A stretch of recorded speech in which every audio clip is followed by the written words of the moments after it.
Today's story is about a person who used to brutally murder sleeping people with an iron rod, including women and children.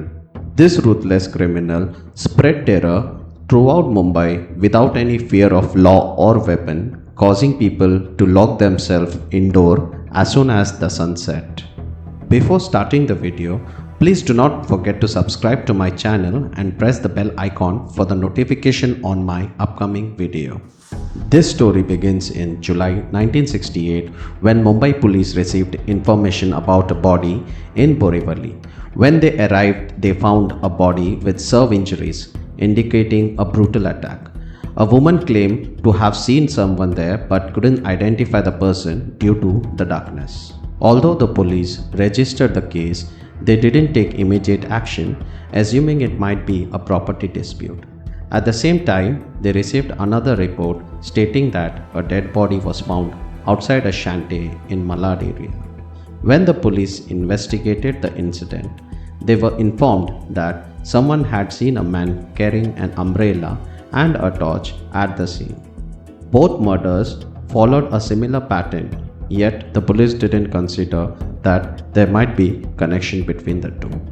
After this incident, about 6 to 7 days later, a couple with a 2-month-old baby were murdered in a shanty near the Western Express Highway in Malad. When the police arrived at the crime scene, they were shocked to see the brutality of the murder. The victims had been attacked with sharp objects to their heads, similar to the last two murders. Outside the shanty, a torch and an umbrella were also found. A similar series of murder had taken place 4 years earlier between 1965 and 1966 in the eastern suburb of Mumbai. During that year, approximately 19 people were attacked, out of which 9 victims had died. The police also received an iron rod with blood stain on it, prompting them to take action.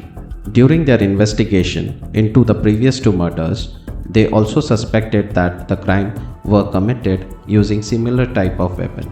The police sent the umbrella, torch and the iron rod for forensic testing to match fingerprints, but they couldn't find any prints due to a rainy weather and the items being found in the muddy area. Due to this incident, people in that area were terrified. Just 5 days after the incident, a similar murder occurred in an area of Kandivali in Hanuman Nagar, where a teacher was found murdered. After that, several other murders occurred, but the police were not able to do anything about them. Despite the attacks, people in Mumbai were terrified. Shops, parks, and hotels closed as soon as it got dark, even though there were no official orders to do so. People kept their doors and windows closed at night and formed a group with a stick for protection.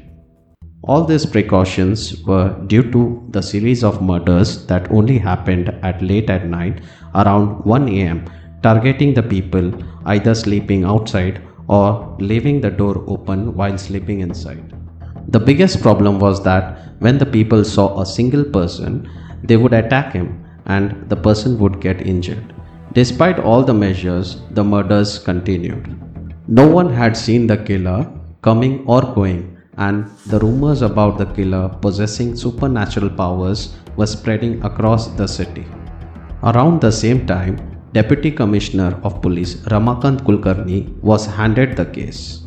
Upon going through the file, no one had a clue where to start the case from. They didn't know whom they were looking for. During this period, Inspector Vinayak Rao informed DCP Ramakant Kulkarni that there were similar murders that took place few years earlier between 1965 and 1966. This murder occurred in the suburb of Mumbai near the Eastern Express Highway, especially in the shanties near the municipality pipeline. Approximately 19 people were attacked while sleeping outside the shanties, resulting in the death of around 9 individuals. The killer had a similar pattern of attacking the people with a sharp object when they were sleeping. The modus operandi of both murders was similar. During that time, Inspector Vinayak was in charge of Mulund police station. When he heard about this incident, he and his team started patrolling those areas at night.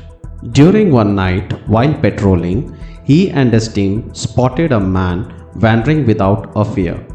This was unusual as people used to stay indoor in a fear of a psycho killer when it was dark outside.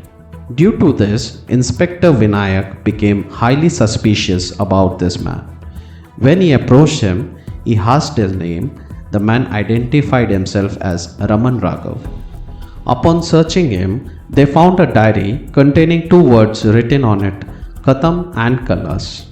This further intensified Inspector Vinayak's suspicion, leading to the man being taken to the police station for interrogation. Upon checking his past record, police discovered that Raman had used several different names including Sindhi Dalwai, Anna, Tambi and Velur Swami.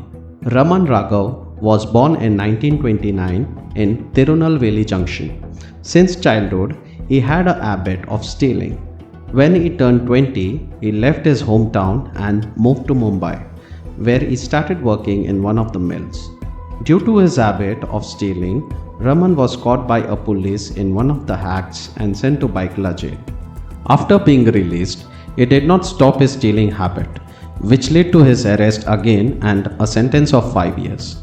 After learning about his history, Inspector Vinayak questioned Raman Raghav about the 9 murders that occurred during that period, but he remained silent.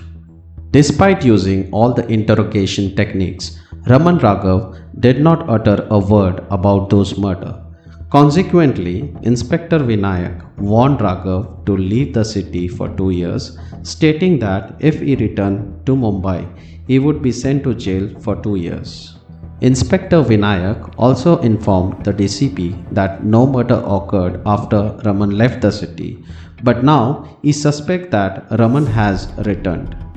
Upon hearing this, the DCP demanded Raman's file containing his fingerprints, photos, and other information. This data was disseminated to all the police stations with instruction to arrest him immediately if spotted. On August 25th and 26th of 1968, two men named Lalchand Yadav and Dular Yadav were murdered in Malad. During the police investigation of the crime scene, they were fortunate to find fingerprints that could be used as evidence. When the police matched the fingerprints found at the crime scene with Raman's fingerprints, they were matched, proving that Raman Raghav has returned. Afterward, every police officer carried Raman's photo and a widespread search for him commenced. Some officers went to the Poisar area in search of him, where they encountered a woman named Manjula Bai Dalvi. Upon seeing Raman's photo, she identified him as Anna and mentioned that she saw him earlier when she was fetching a water from the well. When the police asked the woman about his whereabouts, she said she did not know. They inquired about the clothes that he was wearing, to which she replied that he was dressed in a blue shirt, dull yellowish brown short and a brown shoe, and he was carrying an umbrella. With the help of the transmitter, the police sent this information to all the police stations and all the police teams started searching for him. On August 27, 1968, police officer Alex Fiallo spotted a man wandering in Bindi Bazaar.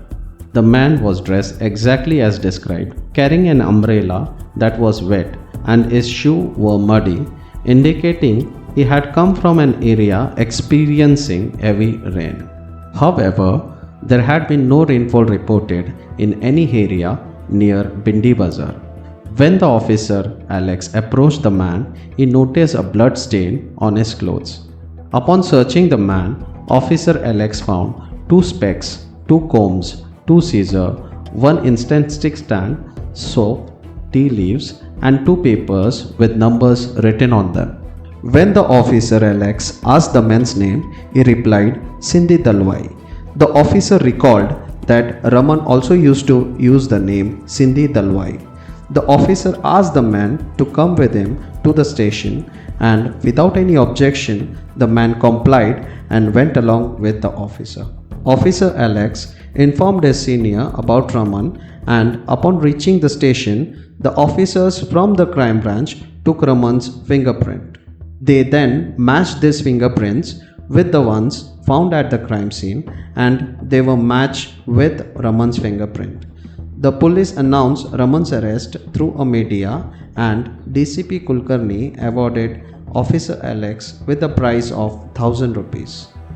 The biggest challenge now was to get Raman to confess to the crime he committed because he remained silent during the previous interrogation.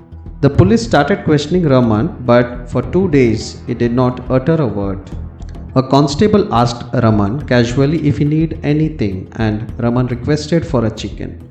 They got him a chicken, but after he finished, he asked for more. When they asked if he needed anything else, he requested for a coconut oil, a comb, a mirror, and a prostitute.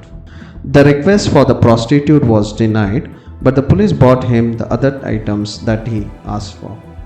He proceeded to massage his body with the oil, comb his hair, and admire himself in the mirror by smiling contentedly. He sat on the chair and told the police officer that they could now ask him anything. The police asked about the murders, and he began narrating his story. In 1966, after being expelled from Mumbai, Raman moved to Pune to a large village called Geu and Talegaon. He started stealing there. One day, he went to a tea shop in Talegaon and requested tea made of pure milk. However, tea seller served tea with less milk and more water, which angered Raman greatly. In that moment, he decided to kill the tea seller. Later in the evening, as the tea seller was closing his shop and heading home, Raman followed him. However, he was caught by the police in connection to a theft and sent to a jail for 2.5 years. Upon his release, he travelled by train to Karjat in Maharashtra. After a brief stay, in July 1968, he arrived in Borivali and resumed his petty theft activities. One day, while wandering, Raman found a handle near a bicycle shop. He took the handle, had it straightened by the blacksmith, and turned it into a weapon. With this weapon, he continued his journey. In a village, he came across a hut where a woman was sleeping with her child and her husband was sleeping outside. Raman fatally attacked the husband, causing the wife to scream in horror upon discovering the scene. Raman fled and reached Malad. There, around 9 pm, he encountered another sleeping man outside a hut whom he also killed. He then stole the men's watch, a torch, and some peanuts. Moving to the Western Express Highway, Raman climbed onto the hut's roof and observed a woman wearing a gold necklace feeding her child. Intrigued by the necklace, Raman waited for an opportunity to steal it. After several failed attempts, due to the woman staying awake, he finally acted upon on the fifth night when everyone was asleep. He broke into the hut, killed the family members, took the necklace, and lay down next to the deceased woman. Upon being discovered by an old woman, Raman fled, leaving behind his belongings. Returning the next night, Raman found everything gone as the police had already confiscated his item. When he attempted to sell the necklace, he discovered it was fake. He then went to Chincholi, where he informed his friend Michael of his plan to build a hut and requested tools for digging the ground. Michael gave him a 4-foot long sharp iron rod and told him to return it when the work was done. 3 to 4 days later, he went to Hanuman Nagar. There, he saw a man sleeping inside a hut. He made a small hole and entered the hut, killing the man. After that, he took the man's watch and kept it in his pocket along with the 5 rupees note. He went to the shop and bought some items and then fled from there. He sold the watch for 30 rupees. Then he went to Jogeshwari to an old blacksmith and asked him to make the tool like before. That same night, he entered another hut where a man was sleeping and killed him, taking a packet of BDs and some matchstick from his pocket. There was some food kept there. He ate them and ran away from there. The next night, he entered another hut where two children were sleeping and killed them. There was a woman sleeping there covered in a blanket. He killed her too.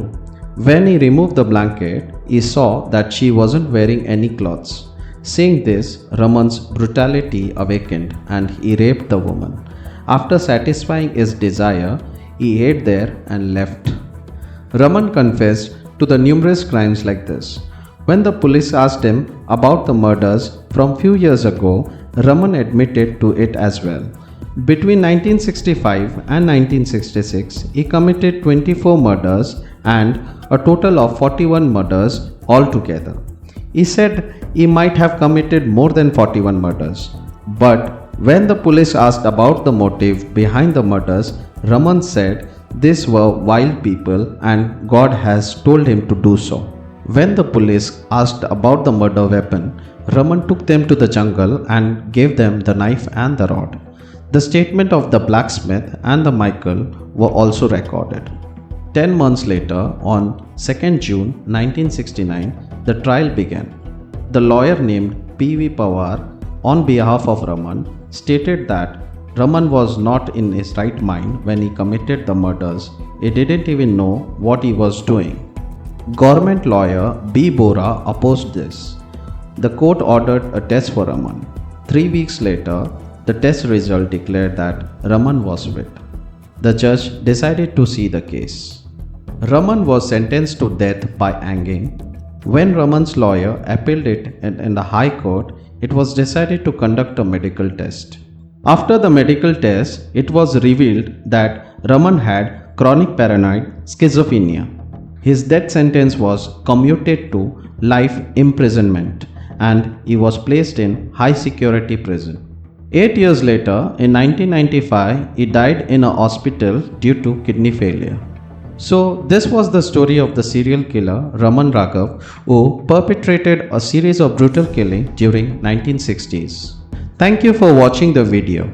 Your support means a world to me, and I look forward to bringing you more compelling stories and discussion in future.